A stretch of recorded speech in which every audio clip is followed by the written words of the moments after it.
আসসালামু আলাইকুম। এটিএন বাংলা সংবাদে সবাইকে স্বাগত জানাচ্ছি ফিরোজ তোহা। ফিলিস্তিনের গাজায় ইসরায়েলি বাহিনীর লাগাতার বিমান হামলা ও গণহত্যার প্রতিবাদে বিক্ষোভে উত্তাল ঢাকা।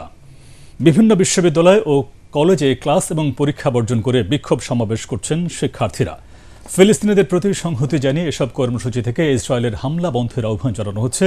সেই সাথে গাজায় গণহত্যার জন্য ইসরায়েলি প্রধানমন্ত্রীর আন্তর্জাতিক আদালতে বিচার দাবি করেছেন আন্দোলনকারীরা। মনির হোসেন তপুর রিপোর্ট।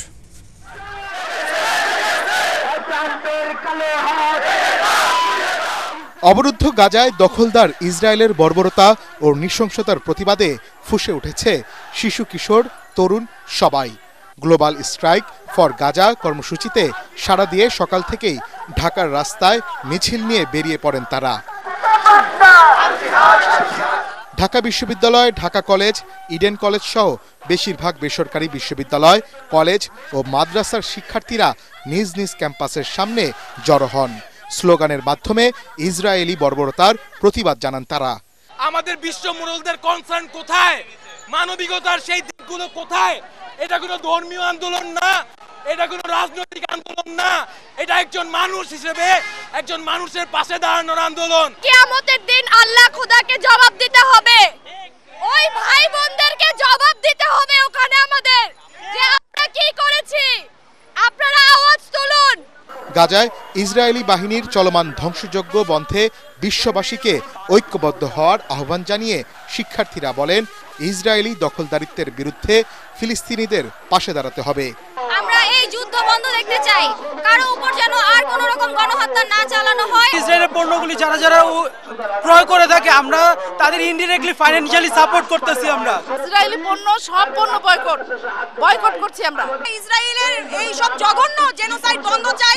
আমরা ছোট ছোট বাচ্চাদেরকে মুক্তি দিতে চাই। আজকে কয়েক লক্ষ ইহুদি পুরো বিশ্বকে অশান্ত করে রেখেছে। সমাবেশ থেকে ইসরায়েলি পণ্য বয়কটের ডাক দেয়া হয়। ফিলিস্তিনের গাজায় আর কত নিষ্পাপ শিশুর প্রাণ গেলে টনক নড়বে বিশ্ববাসীর?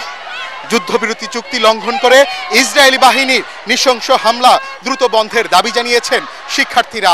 মনির হোসেন তপু, এটিএন বাংলা, ঢাকা।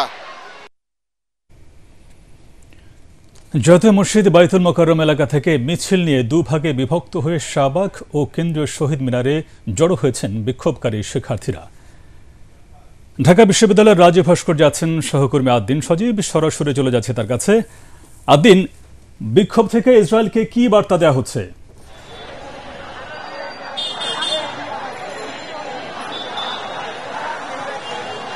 পরিষ্কার বার্তা, কোন অবস্থাতেই ইসরায়েলের বর্বরতা কেউ মেনে নেবে না।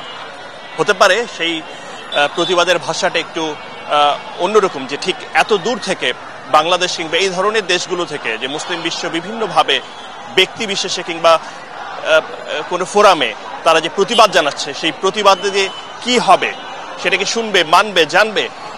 নিশ্চয়ই তারা মনে করেন যে এই প্রতিবাদের যে ভাষা তাদের রয়েছে সেই ভাষাটা পৌঁছাবে এবং এই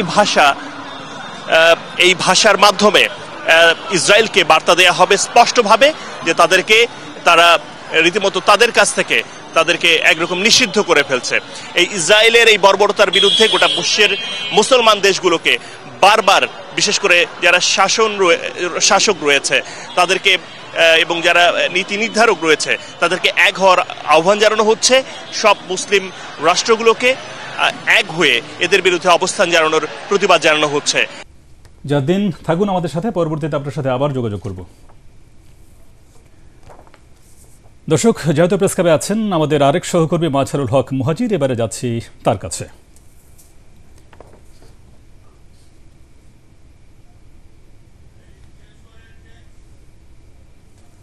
মুহাজির, গ্লোবাল স্ট্রাইক ফর গাজার পরে নতুন কোনো কর্মসূচি কি নেওয়া হয়েছে?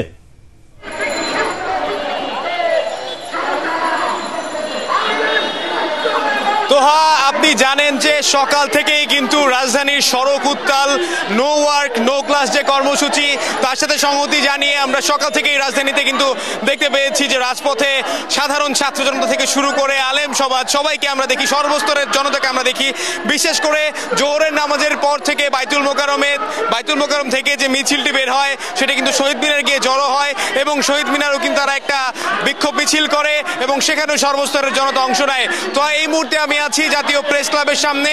এখানেও কিন্তু বিভিন্ন ইসলামিক সংগঠনগুলো অবস্থান নিয়েছেন, তাদের সাথে সংহতি প্রকাশ করেছেন এবং তারা বলছেন যে ইসরায়েলের সাথে যে সমস্ত দেশের এখনো সম্পর্ক রয়েছে, বিশেষ করে মধ্যপ্রাচ্যের যে দেশগুলো রয়েছে, আরব কান্ট্রিগুলো যেগুলো রয়েছে, তাদের সাথে যে সম্পর্ক রয়েছে তাদেরকেও ক্ষোভ জানিয়েছেন, তাদের রাষ্ট্রপ্রধান যারা রয়েছেন তাদের প্রতিও ক্ষোভ জানিয়েছেন। বিশেষ করে একজন আমাদেরকে সরাসরি বলছিলেন যে সৌদি আরবের যিনি যুবরাজ, যে সৌদি আরবের মতো দেশে থেকেও কিভাবে ইসরায়েলের এই আগ্রাসনের বিরুদ্ধে তারা প্রতিবাদ করছেন না, তারা রাজপথে নামছেন না, এখানে জাতিসংঘ কি করছে, এখানে ওআইসি কি করছে, এই সমস্ত প্রশ্ন কিন্তু আসছে।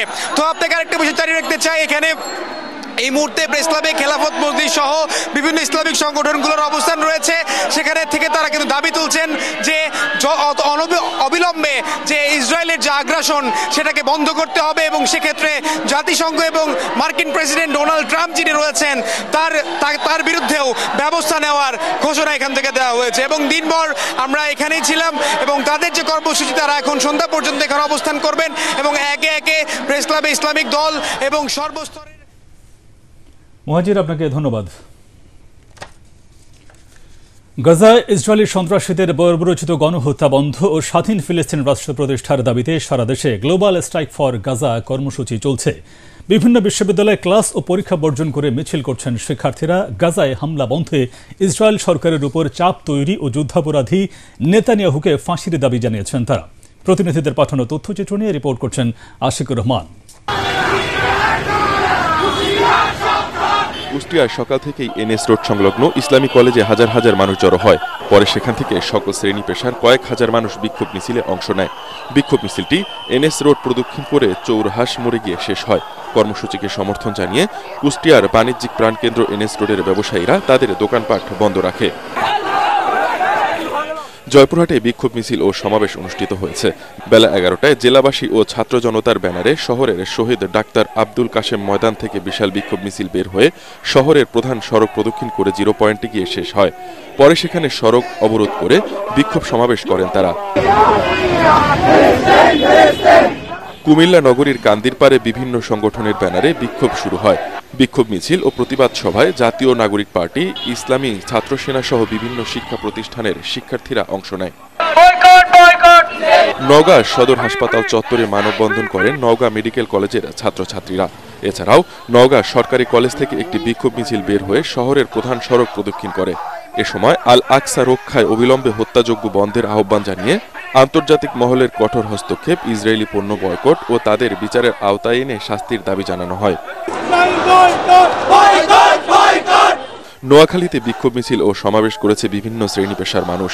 সকাল 10টায় জেলা শহর মাইজদির প্রধান সড়কে বিক্ষোভ মিছিল শেষে প্রতিবাদ সমাবেশে ইসরায়েলের সব ধরনের পণ্য বর্জনের ঘোষণা দেয়া হয়। এ সময় বিক্ষুব্ধ ছাত্র জনতা নেতানিয়াহুর কুশপুত্তলিকা দাহ করেন। গাজায় নির্মম গণহত্যার প্রতিবাদে ঝালকাঠিতে অবস্থান ও বিক্ষোভ কর্মসূচি পালিত হয়েছে। সকাল 9টায় সর্বস্তরের ছাত্র জনতার ব্যানারে শহরের ফায়ার সার্ভিস মোড়ে এ কর্মসূচি অনুষ্ঠিত হয়। মেহেরপুর পৌরসভার সামনে মানববন্ধন অনুষ্ঠিত হয়েছে। এ সময় বক্তারা বিশ্ব নেতাদের ন্যাক্কারজনক হামলা বন্ধে পদক্ষেপ নেওয়ার আহ্বান জানান। Bureau report, ATN Bangla. নতুন উদ্যোক্তাদের জন্য 800 থেকে 900 কোটি টাকার স্টার্টআপ ফান্ড গঠন করা হয়েছে বলে জানিয়েছেন বাংলাদেশ ব্যাংকের গভর্নর আহসান এইচ মনসুর। রাজধানীর হোটেল ইন্টারকন্টিনেন্টালে ইনভেস্টমেন্ট সামিটের প্রথম দিনের সেশনে তিনি একথা জানান। এ সময় গভর্নর বলেন, আগামী সপ্তাহের মধ্যে এ নিয়ে প্রজ্ঞাপন জারি করা হবে। স্টার্টআপ কমিউনিটির জন্য সরকার সব ধরনের সুবিধা দিতে প্রস্তুত বলেও জানান তিনি।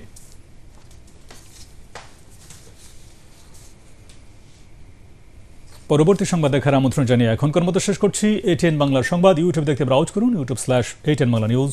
ধন্যবাদ সবাইকে।